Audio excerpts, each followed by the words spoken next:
საღამომშვიდობის მეგობრებო, მოგესალმებით. რა თქმა უნდა, დღევანდელი ვიდეო ლაივი შეეხება იმას, რაც საქართველოში ხდება. აი ამ მოვლენებს, რომელიც ერთი მეორის მიყოლებით ვითარდება და არ ვიცი ახლა ადამიანი როგორი ბრმა უნდა იყოს, რომ ამ ყველაფერს ვერ ხედავდე, მაგრამ არ არის თლათ ესე, რომ ხალხი ბრმა ეგონოს ვინმეს, იმიტომ არ აქვს ამ ყველაფერს მხარდაჭერა და იმიტომ არ აქვს ეგრეთ წოდებულ ოპოზიციონერებს თუ რევოლუციონერებს ხალხში მხარდაჭერა თუ არა, ქოცებისნაირი სუსტი ხელისუფლება და ქოცებისნაირი რაღაცა პარტიული ვირთხებით დაკომპლექტებული სისტემის დანგრევას არაფერი არ უნდა, მაგრამ ხედავს ახლა ხალხი, რომ ესენიც არ იმსახურებენ მხარდაჭერას და თავისთავად ამიტომ ითხოვენ, გავეშებული ითხოვენ, რომ არ ვიცი სიმართლე გითხრათ, კიდე ერთხელ ვიტყვი რა. მიუხედავად იმისა, რომ აი ძალიან საყვარელი ერი ვართ, ძალიან დიდი ერი ვართ და აი ძალიან ბევრი რაღაცა სოფლიო კაცობრიობის ასე რომ ვთქვათ, სამყაროს არსებობაში უამრავი რაღაცა ქართველს და საქართველოს შექმნილი. ალბათ ანალოგია არ მოეძებნება იმას, რომ საკუთარი სამშობლოს ასეთი მოღალატეები იყოს გამოსდილი და ამდენი მოღალატე იყოს გამოსდილი, არც ერთ ერში არაა და აი ამას იფიქრებ, გაიგე, მაგრამ ეს არსად არ გადაივლის. პრეზიდენტი ეგრეთ წოდებული გამორბის, ლანძღავს, აფურთხებს მის ხალხს სრული ამ სიტყვის მნიშვნელობით, რომ მე არსად არ წავალო, საქართველოში დავრჩებიო. ერთი ვინ გაყვება სალომე ზურაბიშვილს, როცა პრეზიდენტად არ იქნება და ფული არ იქნება, კიდე ცალკე დამანახან ამ ბლუკუნა დებილს. ამად გადახედავ ეგრეთ წოდებულ ოპოზიციას და ნუ ეს საერთოდ სანაგვე, აი ტოტალური სანაგვე, ხო? მე როცა ქვეყანაში შიგნით ამდენი არეულობა და ამდენი უბედურებაა, მტერი და დამპყრობელი და ყველა რო სარგებლობს, მე უკვირთ ეგი რატომ უგვივიდაო და მოკლედ აი ეს ეტაპი ახლა არის დამდგარი, რომ ძალიან კარგად გააცნობიერეს დასავლეთში ის რომ საქართველოში ეს ეგრეთ წოდებული ოპოზიციონერები და ეგრეთ წოდებული პარტიები ვერანაირ რევოლუციას ვერ მოახდენენ და ვერანაირ გადატრიალებას, იმიტომ რომ თავიდანვე იყო ეს გასაგები, მაგრამ ამათ ახლა ისე ყავდათ ეს უცხოელი თავიანთი აგენტურა დაბოლებული, პატრონები დაბოლებული, რომ ჩვენ 80% გვიჭერს მხარს და ამდენი გამოგვყავს და იმდენი გამოგვყავს და კარგად შეხედენ თვითონ CRU იქნება თუ Mi6 იქნება თუ ვინ იქნება, კარგად იციან ეს ფერადი რევოლუციების ფენომენი და შეხედეს, ახედეს, დახედეს და ჩამოვიდნენ ადგილზე, მაკეინის ინსტიტუტი იყო ჩამოსული და შეისწავლა ადგილზე მდგომარეობა და მიხვდნენ, რომ ესენი არანაირი რევოლუციის მომწყობები ესენი არ არიან. ამიტომ ერთადერთი ახლა მეორე ეტაპი, რასაც ქვია, თუ კი ამ ფორმით ვერ მოახდენენ ქვეყანაში არეულობას, მეორე ფორმით უნდა დაიწყო ქვეყნის გარედან შიგნით არეულობა, ეს მათი საყვარელი ხერხი არის, ასე მოახდინეს მაშინ 90-იან წლებში, 91 წელს პირდაპირ ეს მოღალატე სიგუარო ამბობს, რომ არ იყო კაცო, ამერიკის კონსულიო ჩამოსულიო და არ უთხრაო, ესო რა ქვიაო, ზვიადო შენო ხელს არავინ ჩამოგართმევსო, არავინ გვერდით არ გაგიდგება, იზოლაციისკენ მიხავს ქვეყანაო. მერე რო გაუკვირდება, ვინ მოკლა, ზვიად გამსახურდიაო და რატო რუსეთმა მოკლა, დასავლეთმა მოკლა და დასავლეთმა გაწირა და დასავლეთი იყო პირველი დაუძინებელი მტერი საქართველოს ეროვნული ხელისუფლების. ახლა რაღაცა რეჟიმი აქვს, სლიკიანი რეჟიმი მიშკუაზე არ აკეთებს და ახლა იმას ამ უგვარო, უჯულო, უწმუნო საკუთარი ერის ახლა ას დაამგვანა ლიბერალიზმა, იგივე კლასიკური ევროპა, იგივე საფრანგეთი რაც დაამგვანა, იგივე გერმანია რაც დაამგვანა, იგი ახლა ზვიად გამსახურდიასნაირ ადამიანს აიტანდა საქართველოში თავისთავად. დაამხეს, ხო? და ეს პროცესი ხელახლა გადავიდნენ დასჯის ეტაპზე რა. მე კიდე ერთხელ მინდა ხაზგასმით თქვა, ძალიან მივესალმები ერთ რაღაცას, რჩევასაც მივცემდი აი ამ შიგ ევროპელებს, ძალიან ბევრ წივიან და კივიან. ეს გომელაური და ვიღაცები დაუსანქცირებია დიდ ბრიტანეთს და ბრიტანეთის ელჩი დაუბარებიათ იმაში და ვითომ კაცო არა თუ სავიზო შეზღუდვა დაუწესეთ ევროპელებმა და ამერიკელებმა გეუბნებით ამას რა თუ გინდათ ქართველი ერის გული მოიგოთ ყველა ქონება რა ქონებაც ამათ აქვთ დასავლეთში თქვენ ბანკებში ყველგან აბსოლუტურად შვეიცარიით დაწყებული დამთავრებული შეერთებული შტატებით ყველა ჩინოვნიკს ყველა გაყინეთ გააკეთეთ კონფისკაცია გადაანაწილეთ საქართველოს მოსახლეობაზე ვის რამდენი ეკუთვნის ამათი ნაძარცვი ქოლებიდან დაუბრუნოთ ხალხს აი ამ შემთხვევაში ყველა გეყოლებათ კმაყოფილი და არა ისე რომ ახლა გომელაური სადმე წავა თუ არა ვიზით თუ სადმე არ წამოვა ეგ რიგით ქართველს ნამდვილად არ აინტერესებს მაგრამ არც ესენიც არ არიან არაფრის განკეთებლები იმიტომ რომ იმ ქონებებში ნახევარზე მეტში წილში არიან ნაჯდომი და ერთად აყავთ გაძარცული საქართველო და ერთად ძარცვავენ და ერთად აქცევდნენ ქვეყანას ახლა ერიათ პურის ჭამა და ამაშია მთელი უბედურება გამომივიდნენ ახლა ეს ქოცები ეს არა ქვია პატიოსანი ხალხი ამის განკეთებლები არ არიან ესენი სამაგიეროდ გომელაური ვახტანგ გორგასლის ორდენზე წარადგინეს მე მგონი ხო თუ ღირსების ორდენზე თუ რა ვიცი რაღაცაზე წარადგინეს ხო ახლა საქართველოში ის გავსი რაღაცეები რა გასაკვირია ახლა ვახტანგ გომელაურსაც და სხვებსაც მიცემენ თავმოყვარი ადამიანმა არ უნდა აიღოს ეგ ორდენი იმიტომ რომ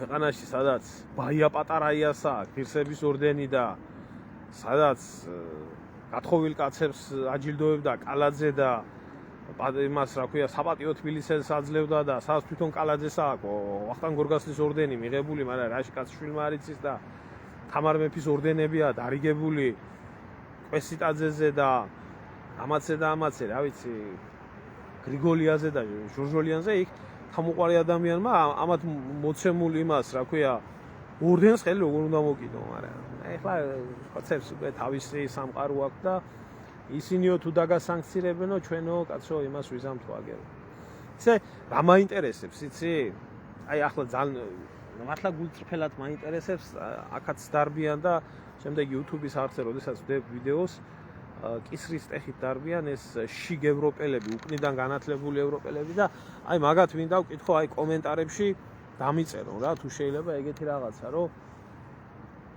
2020 წელს როდესაც კაპიტოლიუმზე შტურმი განხორციელდა ამერიკის შეერთებულ შტატებში როგორც ვიცი 4 ადამიანი მოკლეს 4 ადამიანი არის მოკლული და დღემდე არიან ციხეში ჩაყრილი ხალხი აი რა მაინტერესებს იცი ხალხო მართლა გკითხოთ აი ძალიან შიგ ევროპელებს გეკითხებით რომლებიც ყველაფერში მამტყუნებთ და თურმე მე რუსეთ უმეულ და რუსულ ერთი კითხვა მაქვს თქვენთან რა ბიჭო ვინმე ამერიკის შეერთებული შტატების შინაგან საქმეთა მინისტრს უშრების მინისტრს ამ ჩინოვნიკებს დაუწესა ვინმე სანქციები აი მართლა მაინტერესებს მით უმეტეს იმ ხალხს ხელში არც პიტარდები ქონდათ და არც მოლოტოვის კოქტეილები ქონდათ და არაფერი ქონდათ უბრალოდ შევიდნენ იმაში კაპიტოლიუმში ერთი იყო გადაცმული რაც დათვის თუ მგლის იმაში ქურჩი იყო გამოწყობილი ყველა სახს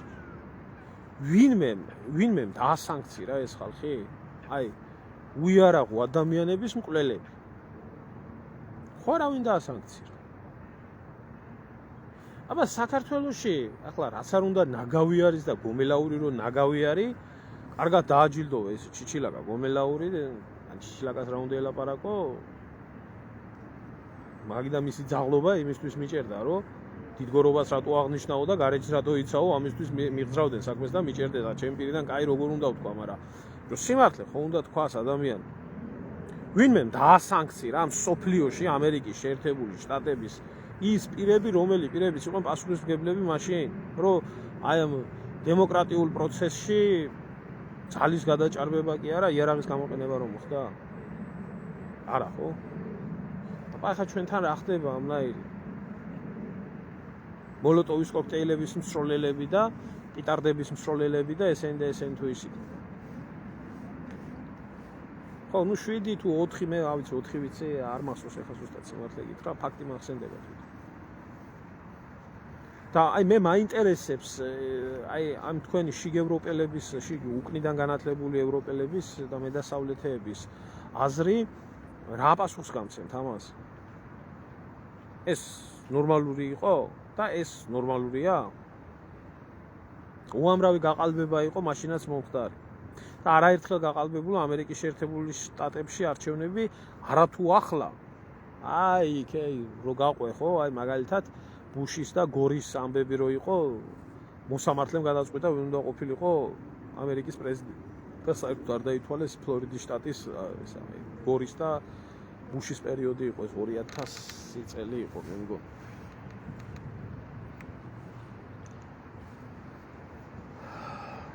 რატო გიყვართ ამნაირი უთავმოყარეობა? რატო ხართ ესეთი მონები ვერ ხვდები? დავანებოთ თავი ხოცობას, თუ გინდა მიშას პერიოდი იყოს. აი თუ გინდა მიშას პერიოდი იყოს, ხო? მაინც ხო შენი ქვეყანა. თავმოყარეობა რატო არა? მით უმეტეს, როცა მიშას პერიოდის მინისტრები და მიშა თვითონ ვინმე დაასანქცირა იმის გამო, რა ქვია, 26 მაისის გამო და იმის გამო, რა ქვია, 7 ნოემბრის გამო დაასანქცირა მსგავსი რაღაცა, ხო ახსოვს ვინმე ეს? უფრო მეტი ზვანონ ბერაბიშვილს წამოწდა ლაპარაკში, რომ ამერიკის შეერთებული შტატების საელჩოში მოვლენილი ცერეუს თანამშრომელი იჯდა ძველი მერიის შენობაში და ის ხედავდა თვითონ და აკვირდებოდა პროცესს თუ როგორ ხდებოდა 26 მაისის დარბევა და ეს დემოკრატიული ხარისხი იყო და არავის არაფერი არ უთქვი.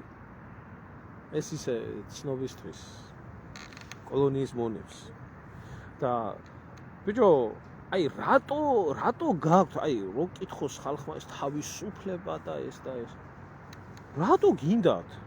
რატო გინდათ რომ აი ესეთ გაერთიანებაში მონობა მოწყურებული თუ არა თავიდან ბოლომდე კი ბატონო ხოცები მოსაცილებელია და უნდა მოცილდნენ აი თუნდაც იმ ახალგაზრდებს გეუბნები რატო გინდათ რომ ასეთ რამეში შეყოთ თავი მეზიზღება შესვლა იმაში ინტერნეტში და საინფორმაციოს გადახედვა ვიღაცა კალასმა ეგ ითქვა ვიღაცა მეტრაკეროთმა ეგ ითქვა ვიღაცამ ეს თქვა ყოველ დღეს დედამოწყუნ ზურაბიშვილი გამორბის და უჩივის მის ქვეყანას და ლანძღავს და ევროპა მოდი გვიშველე დაასანქცირე განადგურე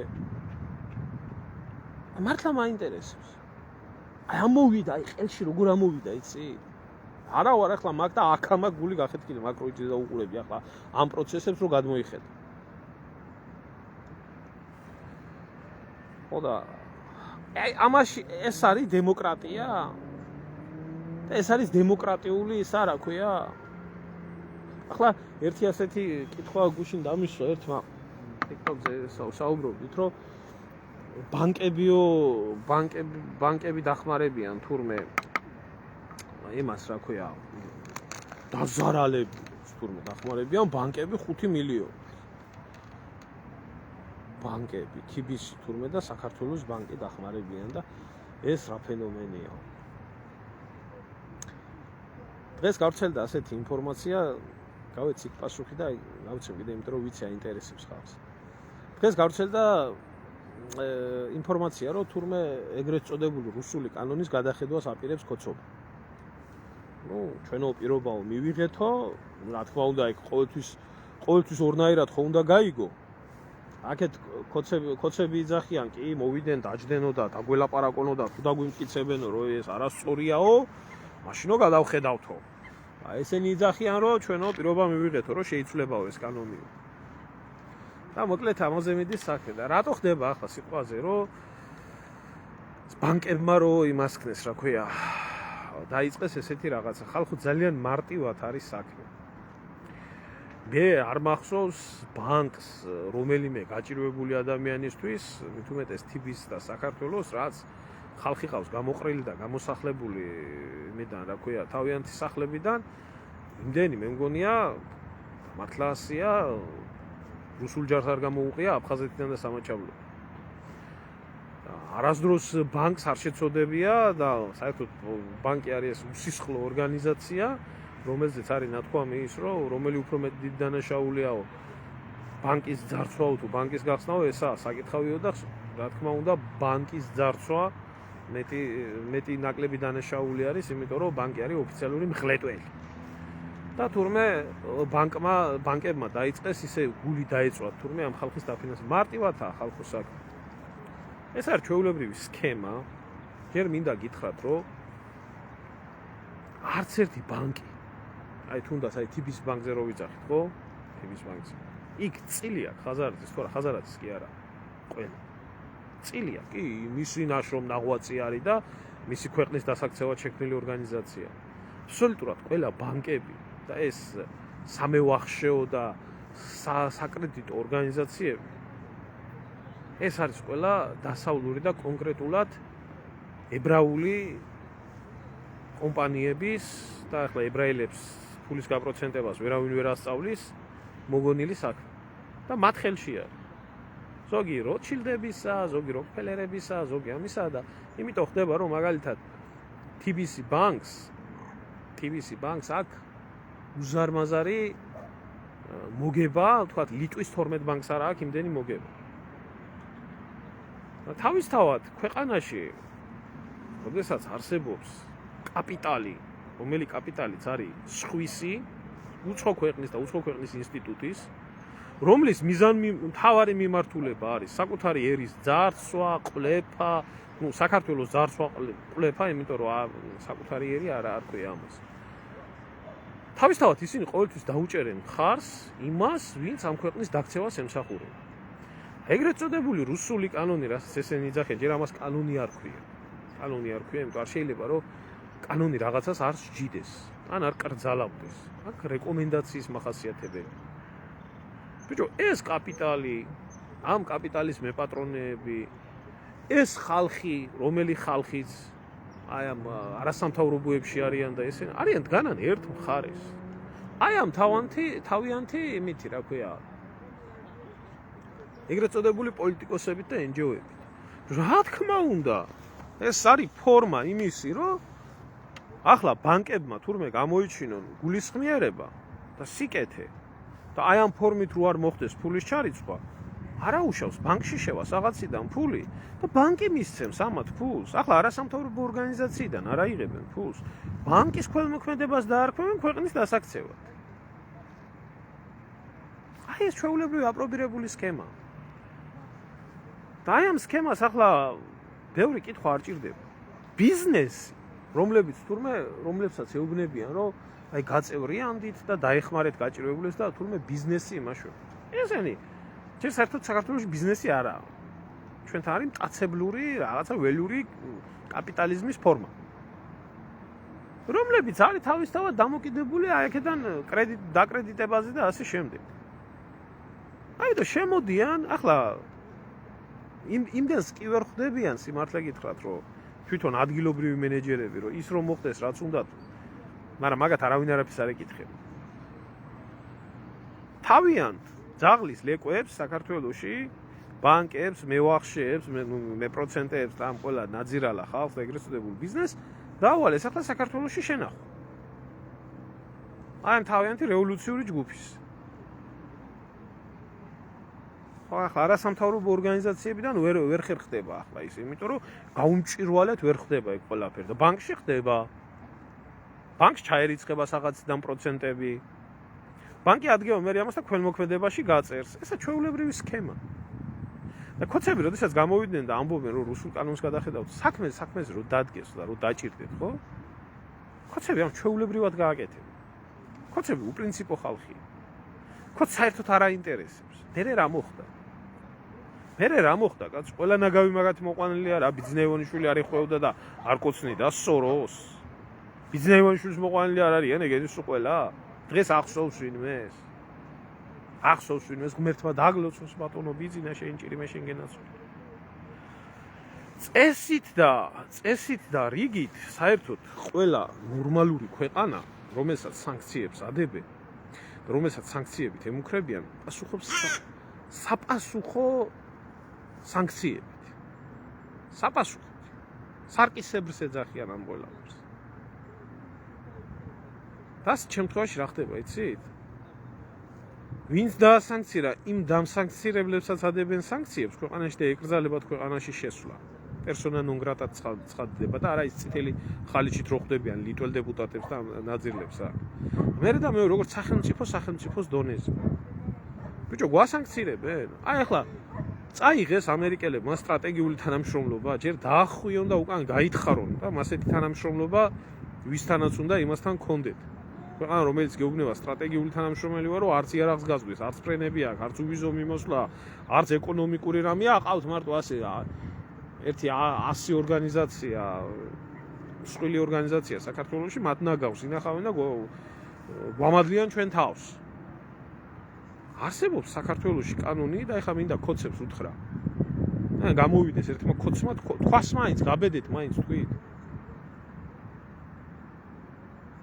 კანონი, რომელიც ითვალისწინებს საქართველოს და ამერიკის შეერთებული შტატების მიმართ სამხედრო თანამშრომლობას. რომელშიც იცით რა კანონია? ადრე მithქვია მე ეს.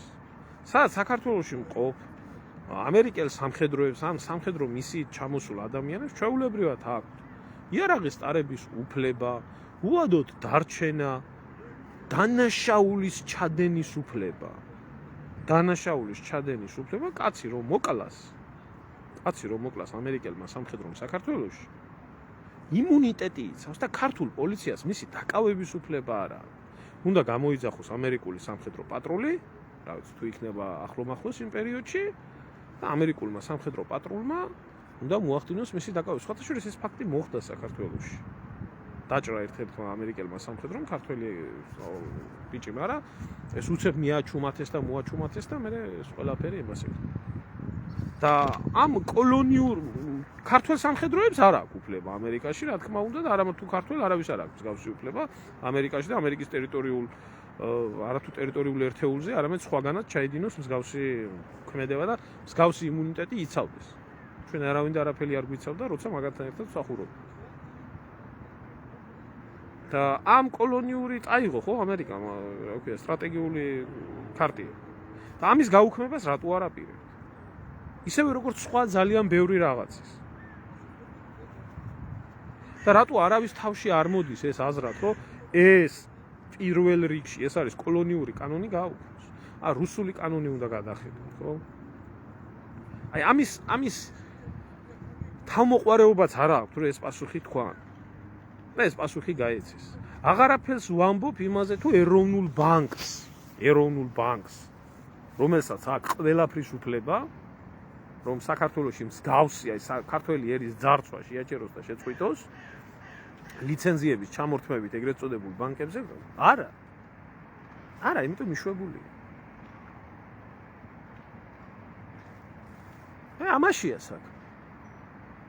ამაშია საქმე და ამაზე მუშაობა არავის არ უნდა. ალბათ ტრამპს ელოდებით, ხო? და აი ტრამპის ადმინისტრაცია ჯერ საქართველომდე მოიცლის, მილიონი საქმე აქვს კაცო. მე რომ მოიცლის, როგორ მოიცლის, ახლა ეს ცალკე საკითხია. კოლონიები და მონები ყველა სჭირდება, არავინ თავს არ მოიკლავს საქართველოს გულისთვის. ესაა ბოდვა. მე ამერიკელებთანაც ცალმხრივი მეგობრობის რეჟიმში დარჩებით, ალბათ, ხო? აი არ გამოვა, იცით? აი მე ერთ-ერთ გადაცემაში ადრე მაგ ნათქვამი, რომ მონური ფსიქოლოგიით იმართება ქვეყანა და მონას არასდროს არაფერი შეუქმნია და ვერც ვერასდროს ვერაფერს ვერ შექმნის. აი ეს რეალობა იქნება. გინდა გომელაურს ღირსების ორდენი მიანიჭეთ, გინდა წმინდანად შერაცხეთ და რაც გინდათ ის გააკეთეთ. რაც შეეხება ევროპელების სანქციებს, კარგად იციან, რომ საქართველოს რაზე უნდა დაადოს სანქცია? რა ეკონომიკური სანქცია უნდა დაადოს საქართველოს? რისი ექსპორტი ხდება საქართველოსდან ევროპაში? ვინმე შეიძლება მითხრას ერთი თხილი გადიოდა, მე მგონი რასაც ფაროსანაში მოესწია და დღეს იგიც აღარ უნდა არავის. მართლა მაინტერესებს. ერთადერთი რისი სანქციის დადებაც შეუძლიათ აქ მონებათ როა ჩაყრილი ქართველი ხალხი უსაბუთოდ და არალეგალურად ორკაპიკს რო იღებენ და აგზავნიან საქართველოში, ამ გზავნილების დაბლოკვა. დანარჩენი ნებისმიერი სანქცია, რომელიც იქნება დადებული, სხვათა შორის ვიზა ლიბერალიზაციის ჩათვლით. ეს უფრო დააზარალებს ევროპელებს ვიდრე საქართველოს. ასეა ეს. იმიტომ რომ ევროპელებს ეს შავმუშად ჩამოსული ხალხი არალეგალური საბუთებით აქ ძალიან კარგად ჭირდება. იმიტომ რომ უუფლებოდ ამუშავებენ და ასე აძრობენ სულს, ჭირდება მუშახელი, ჭირდება. მთელი საქართველო მარტო პოლონეთში რო გადასახლდეს, მარტო პოლონეთს არ ეყოფა შავმუშად. აი მე პოლონეთში ვიმყოფებოდი მაშინ, როცა ომი დაიწყო. და ავიცი მილიონობით უკრაინელი შემოდიოდა ევროკავშირში. ზოგი გერმანიაში სახლებოდა, ზოგი პოლონეთში განსაკუთრებულად ბევრი იყო. უამრავი. მაინც არ კმარობდა. იმიტომ რომ პოლონელები თვითონ სხვაგან მუშაობდნენ და მუშახელი ჭირდებოდათ პოლონეთს. პოლონეთი სიტყვაზე პოლონეთი ისე მაქვს აღებული, პოლონეთი მაგალითად აღებულობს ეს, რა ქვია, ზანგებს, არაბებს, თურქებს, ასეთ ხალხს არა, ყოფილი საბჭოთა კავშირის ქვეყნები ჭირდება. ეს მარტო პოლონეთია საუბარი. ამიტომ მუშამონები მოაკლდებათ რა საქართველოში. და თუ რამე სანქცირებას დაიწყებენ, ნავთობი გამოდის, გაზი გამოდის, ენერგია გამოდის, მანქანა, ტრანზიტი გამოდის თუ რა გამოდის. აბსოლუტურად ყველაფერი დააზარალებს ევროკავშირს, თუ არა. ამათ ესენი რო თვლიდნენ რამეს, ხო? რომ საქართველოს ამბობენ დიდი ხნის უკან დაადება. ასე გაგრძელდებოდა. იმიტომ რომ ეს არ არის თანასწორუფლებიანი დამოკიდებულება და თანასწორუფლებიანი დამოკიდებულება საქართველოში კი არა, თვითონ ევროკავშირში რო არა, უბრალოდ კიდე ერთხელ შიგუკნიდან განათლებული εμას, რა ქვია, ევროკავშირელებს ვეკითხები, აი, თუნდაც აღარ მივდივარ შორს, ახლა ხო მოხდა. რატომ მოხდა მაგალითად რუმინეთის არჩევნების გაუქმება? ხო არის რუმინეთი ევროკავშირის წევრი, ნატოს წევრი, ხო გადასარევი ქვეყანა? ხო აღთქმული მიწა, ხო დემოკრატია. არ მოეწონათ ბრიუსელიდან გაუქმეს არჩევნები და მოუყვანენ სხვას. აი როგორი მონური ფსიქოლოგიის ადამიანი უნდა იყო, რომ შენი ქვეყანა გინდოდეს ამ სანაგვის წევრი იყოს. აი როგორ ახლა გამოვიდა ევროპაში ხარ და ამას როგორ ამბობ. ეს ხალხს რომელსაც პატარა რიტუალს ასრულებენ აქ რა.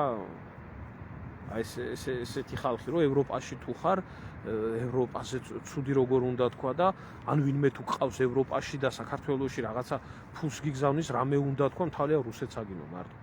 ავთ ესეთი საკრალური რიტუალი აქვს იმაში, რა ქვია, ჩასატარებელი, რომ დადგამენ ევროპის მიწაზე თავს, უკანას რო დაბანენ ან ბერძენს, ან იტალიელს, ხო, ამ ნაბანი წყალი უნდა გადაისხან თავზე, მერე გაეხილებათ თვალები და იტყვიან low is low. და შიგ ევროპაში რა მაგარია ევროპა და ინათლებიან მერე ევროპელები. ამ საკრალური რიტუალის მერე. და ვინც რამე ცუდს იტყვის ევროპაზე, ამათ ეხება პირადულად.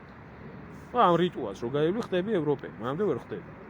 საქართველოში შეიძლება მსგავსი რიტუალი ჩაატარო ის. მას ცოტა ეს უნდა, ვიღაცა ფონდში უნდა იყო და იქედან უნდა იღებდე ფულს.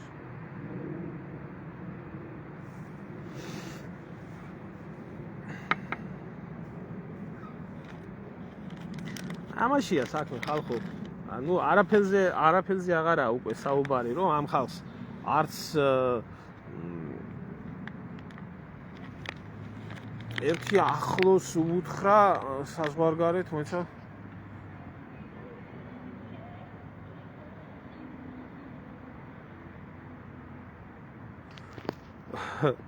დავით არა პრობლემა, მე გავცემ, მე ვეტყვი აგერ ვინცა თუ მონურ სამუშაოზე არ არის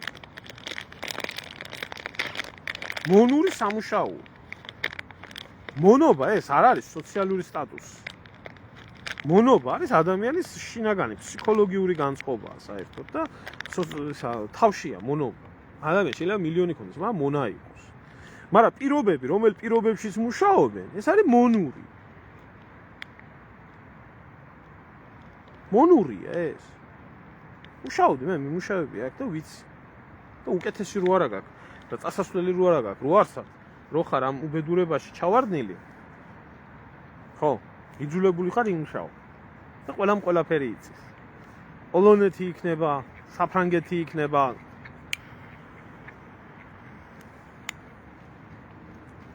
აი მაგალითად 14 საათიანი სამუშაო მიწევდა იმაში, რა ქვია, საფრანგეთში მუშაობდი 1-2.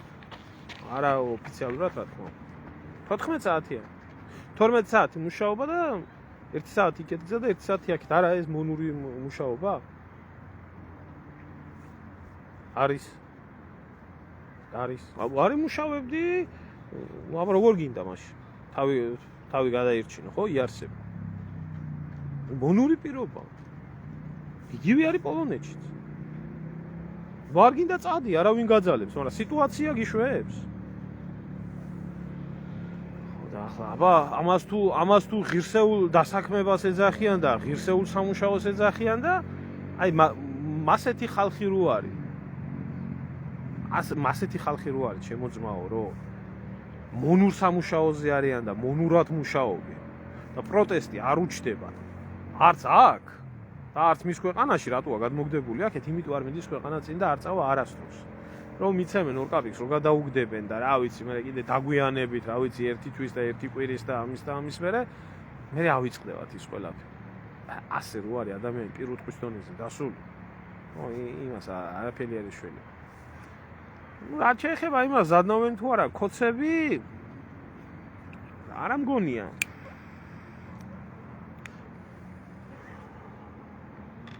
ჩემი აზრით არა მგონია რომ ზადნავდნენ, იმიტომ რომ კოცებს საერთოდ ესე ჩვევიათ.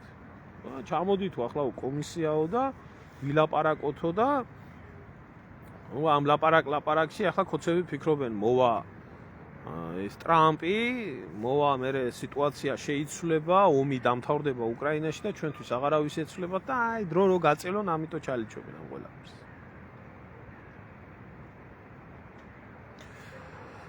ამას აჩალიჩებენ. არა, ახლა გასაკვირი ძმაო, კოლონია საქართველოს და კოლონიალური კანონმდებლობა არის. კი ბატონო, საქართველოში მონური სამუშაოა და სული სამოსახდელი არის. აბა ვინ დაობს მაგაზე, მაგრამ მე ერთი რაღაცა მიკვირს და ერთი რაღაცა კითხვა მჭამს. აი ამ ახალგაზრდობას, რომლებსაც რო კითხო, რო გამოდიან და ესა რა ქვია, საქართველოს თავისუფლებისთვის იბრძვიან და ევროპისთვის იბრძვიან და ევროპული ღირებულებებისთვის იბრძვიან, რატო არავინ არ აპროტესტებს შრომის კოდექს, მინიმალური ანაზღაურების იმას რა ქვია, მინიმალური ანაზღაურების დაწესებას ქვეყანაში, რატო არავინ არ აპროტესტებს იმას რა ქვია, ხაზარაძის და ამ ბანკების პროცენტებს, და პირიქით ხაზარაძის გვერდით დგანან, რატო არ ხდება ამის გაპროტესტება? რაც საქართველოში არის ძირითადი სამი პრობლემა. ეს არის ტერიტორიული მთლიანობა, ეს არის ეკონომიკური სიღატაკე და სოციალური გაჭირვება და ეს არის დემოგრაფიული კატასტროფა. არასდროს საქართველოში არ გამართულა აქცია არც ტერიტორიული მთლიანობის აღსადგენად. აგერ ახლა აფხაზეთში იმხელა ამბები ხდება, მაგაზე მე ცალკე მინდა კიდე ერთხელ ვისაუბრო, ცოტა ახლა მათ არ ვიცი როდის მომიხერხდება, მაგრამ მოვლენებია იქ. არასდროს ვინმეს გახსოვთ საქართველოში გაკეთებულიყო რომელიმე აქცია იმის გამო, რომ აი აფხაზეთში სიტუაცია შეიცვალოს, ან დევნილთა დაბრუნების საკითხი, ან მოლაპარაკებების საკითხი, არა. როდესმე გახსოვთ თქვენ ეკონომიკურ და სოციალურ სიდუხჭირეზე ხალხს შიმშილით სული ძვრება, წამლისფული არა აქვს, არაფერი. როდესმე ერთი აქცია ან ხალხს გაემართოს, ან პოლიტიკურ პარტიას გაემართოს რომელიმეს. მე მსგავსი არ მახსოვს და ამას ესა რა ქვია შემოგარგებო, აქ ასე ხსნიან, რომ თურმე ჩვენ ქართველები ვართ თურმე ამაყი ხალხი და ქუჩაში არ გამოვალთ და გაჭირვებაში ვარ და მშიას როგორ ვიტყვი, არ ვიცი, ამ ამაყ ხალხს ტრაკს რობანენ იმას ევროპელს და ბერძენს და იტალიას მაშინ არ ახსოვთ. სიამაყე ერთ ადგილას აქვს გაკეთებული ალბათ. და მესამე საკითხი დემოგრაფია და რა ვიცი, ვინმეს როდესმე ბავშვების რჩენა შეუძლებელი არის და შვილს ვერ აჩენს წყვილი და ოჯახს არანაირი ხელშეწყობა არ აქვს და არაფერი არა. როდესმე ინახია მსგავსი რაღაცა და გადახვეწილი არის სადა ქვეყანა იმის გამო, რომ ოჯახში ლუკმაპური შემოიტანოს, ხო? და იზრდება შვილები უმამოდ დაუდენო. როდესმე ინახია. სულ არის civilკივილი, სულ არის არჩევნების გამო, ამის გამო, იმის გამო, პიდარასტების გამო, ამის გამო არასდროს გას პრობლემები არ ყოფილა. ერთი გადაცემაში მე ვთქვი რა გახდა 3 მილიონი ნახევარი ადამიანის შენახვა ერთი უბნის მოსახლეობაა თქვა და მის მერე რომ დამბლოკეს ყველგან არც ერთ ტელევიზიაში აღარ დაუძახებია. ყველა ერთია. ეს ხალხიც ასია და ხალხი ღმერთო დალოცე, ბიძინა და ღმერთო დალოცე, ნიშა და ამ სიტუაციას როდესმე მოევლება? ეროვნულ გაერთიანებასთან დაკავშირებით ჩემო ძმაო ჩემზე უკეთესად ისაუბრებენ თავად ეგ ადამიანები, როგორც თავად თქვენ და როგორც მე მაქვს კონტაქტი ამ ადამიანებთან, აქ არ არის არც პარტიაზე საუბარი, არც რამეზე, არის ჩვეულებრივი ქართველთა წესიერ ქართველთა გაერთიანებაზე, რასაც ვამბობდი მე პირადად ყოველთვის და რაც არის გამოსავალი. ესენი ახლა ამათ რო კითხო სამოქალაქო საზოგადოება. სამოქალაქო საზოგადოება კი არა, ეროვნულ განმათავისუფლებელი მოძრაობა არის შესაქმნელი და აქედან შეიძლება მე მოეთხოვოს ყველას, მთავრობასაც, ოპოზიციასაც და პარტიებსაც მონას. არა, იოლი გასაკეთებელია ყველაფერი და დაიწყეს ხალხმა, გამოცდილი ხალხი არიან, აზროვნება აქვს, ცხოვრება აქვს და დანარჩენ დეტალურად თვითონ ისაუბრებენ და რა ვიცი, მე ჩემი მხრიდან კიდე ვიცი ძირითადად რა მოთხოვნებიც აქვს და რა თქმა უნდა ამ ყველაფრის მხარდამჭერი ვარ რა.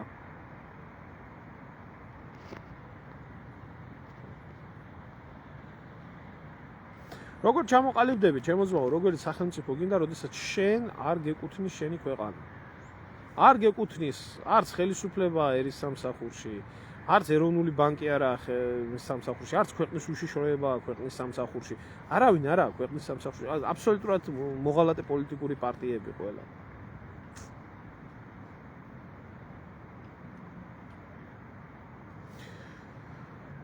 ჩემო ლაშა ერთი რაღაცის თქმა მინდა რა. გიორხელძის გაერთიანებას, არა ეს რომელიმე პიროვნების გაერთიანება, ერთი რაღაცის თქმა მინდა.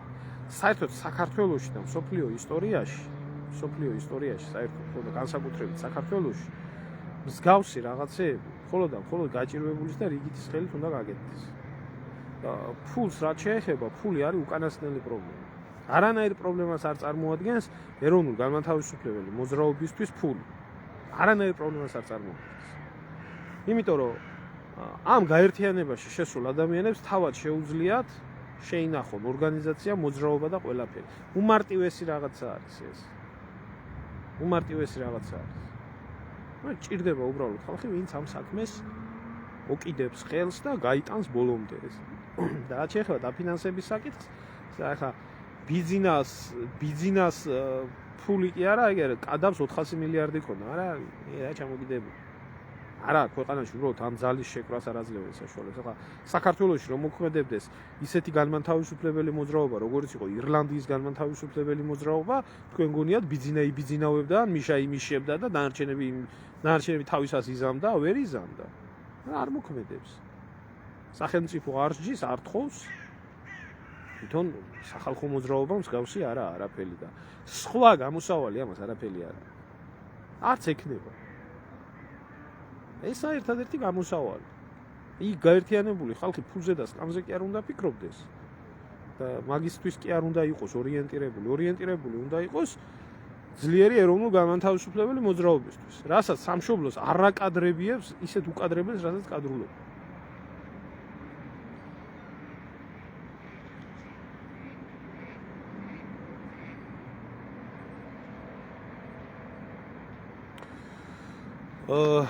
ხო, კათოლიკური შობა, ხო, მაგენი ახლა შიგ უკრაინელებს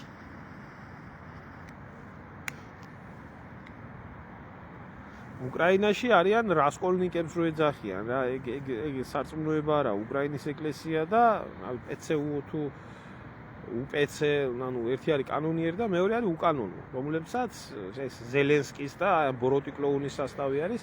უკრაინაში სხვათა შორის ომის დაწყებამდე ვისაც გახსოვთ, პირველი რითაც დაიწყო უკრაინის გახლეჩვა, ეს იყო ეკლესიის გამოყოფა, ტომასის ჩამოტანა და ზუსტად იმ რელსებზე გადაყვანა 25-ში აღნიშნავენ. თურქული სპეცსამსახურების აგენტი არის ეგრეთ წოდებული მსოფლიო პატრიარქი, რომლის ლოცვა კურთხევითაც დაიწყო ყველაფერი გახლეჩვა და საერთოდ აი მწვენის საკითხში პირველი აი ჩვენი ლიბერალისტები ხო 25-ში აღნიშნავენ ხო და ესე აღნიშნავენ ისინი რა. რა თქმა უნდა მიულოცავდა საკუთარი ქვეყნის დაქცევას. ერთხელ ჟირინოვსკიმ უთხრა მაიდანი რო არ მომხდარიყო ჩვენო ვერასდროს ისტორიულ ტერიტორიებს ვერ დავიბრუნებდითო და მადლობას გეუბნებით მაგისთვის ახლა რუსეთი რო რუსეთია და პუტინმა თქვა გუშინ მის იმაში რომ რაღაცაო ცოტაო მოწყენილათა ვართო ხალხო ხო რაღაცაო დვიჟუხა გვინდაო ცოტაო რაღაცაო ისეო გამოძრავდეთო რა. გამოძრავდეთო რა. არკმარა ეს ზღვაში წვეთია ეს სისხლის ზღვაში წვეთი არის ეს ომი ეს არის იმპერია რომელმაც თავისი უზარმაზარი ტერიტორია ბრძოლების ხარჯზე შექმნა და იქ იმპერიისთვის სიკვდილი არ უჭირთ და არ უკვირთ და ეგრე არის და ამიტომ მიმდინარეობს ყველაფერი შტერებს გონიათ რომ იმას რა ქვია პუტინს დააქცევენ და რუსებზე მეტი ბედნიერი ამ ომით ხალხი არა როგორც იქნა იმპერიამ გამოიფხიზლა და დაიწყო ომი. დაიწყო ის ომი, რომელი ომით შემოგარგებო, რა ვიცი, საერთოდ სისხლში აქვს ამას. და ძალიან ბედნიერები არიან ამ ყველაფრიდან გამომდინარე. მაგრამ მე ერთი რაღაცა მინდა, ესე იცი, ამ ყრუ ხალხს უთხრა, ერთი პარალელი გავავლიო. თან აქ იმ ტერიტორიებზე არის საუბარი, რომელი ტერიტორიებიც უშუალოდ რუსული იმპერიის ერთ-ერთი ძირძველი მიწები იყო და ნუ ახლა ეს რო ხდებოდეს სადმე იქეთკენ აღმოსავლეთ ციმბირისკენ ან სადმე სხვა ამბავია, მაგრამ ეს უკრაინა და კიევი და ეს ხო რუსული იმპერიის ისა რა ქვია, აკვანი სადაც დაირწა. მე ამ ყრუ ხალხს მინდა ერთი შედარება, რომლებიც ვერ ხვდებიან, რომ რუსეთი რატო არის უკრაინაში. ბიჭო, წარმოგიდგენთ აი ძალიან ელემენტარული წარმოიდგინოს ყველა ქართველი. თურქეთში მოხდა გადატრიალება. აი რა როგორც მოხდა თურქეთში მოხდა მაიდანი მაგალითად. ხო? ისე როგორც მოხდა უკრაინაში მაიდანი. ტაო-კლარჯეთში მცხოვრები ქართველები არ დაემორჩილენ მაიდანს. არ დაემორჩილენ და გამოთქვეს პროტესტი. დაიწყო თურქეთმა ხოცვა ჟლეტვა ამ ტაო-კლარჯეთში მაცხოვრებელი ქართველების. ამ დროს საქართველოს აქვს ძალაც, იარაღიც, ენერგიაც, ყველაფერი იმისთვის, რომ დაიცვას ტაო-კლარჯეთში მცხოვრები ეთნიკური ქართველები, რომელიც არის ისტორიული საქართველოს მიწა და არიან ქართველები და ქართულად ლაპარაკობენ. და უკრძალავენ იქ ქართულ ლაპარაკს და ბევრ რაღაცას. რომელი ქართველი გამოვიდოდა ერთი და რომელი ქართველი არ დაახჩობდა საკუთარ ხელისუფლებას დროზე დაიწყო ომი ტაო-კლარჯეთის გასათავისუფლებლად. თუ ამის შესაძლებლობა გვექნებოდა, ხო? ხო და ანალოგიური სიტუაცია არის უკრაინასთან დაკავშირებით. ხდება ეს ახლა დებილს ვისაც ეს არ ესმის ვერ გაუგია იქ სხვა მრავალი ფაქტორები რო გამოვრიცხოთ აი ეს მარტივი მაგალითი საკუთარ თავთან და საკუთარ ქვეყანასთან გაავლოს ესეთი პარალელი და თუ არ იქნებოდა ქართული საზოგადოება ამის მომხრე თუნდაც მთელი მსოფლიო ყოფილიყო წინააღმდეგ იყო საქართველოს ყოფილიყო ისეთი ძლიერი ქვეყანა რომელიც ძლიერი ქვეყანაც მოახერხებდა იმას რა ქვია ამ ყველაფრის შესრულებას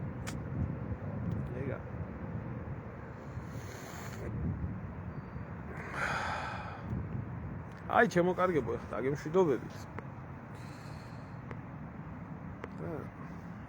ნახოთ აბა რა იქნება დასჯის ეტაპი არის წასული დასჯის ახლა არის კოცების დასჯის ეტაპი ნახოთ ერთი რა სიღრმეზე შეტოპავენ რამდენს დაასანქცირებენ კოცებს იმდენი დასანქცირებული კოცი ალბათ გახდება საქართველოს ღირსების ორდენის კავალერი და იმდენ დასანქცირებულ კოცს ხელისუფლება აუნაზღაურებს დანაკარგს.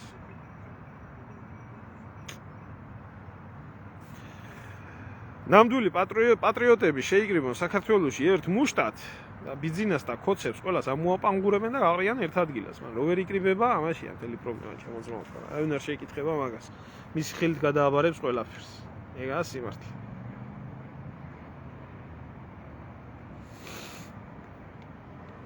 აბა დროებით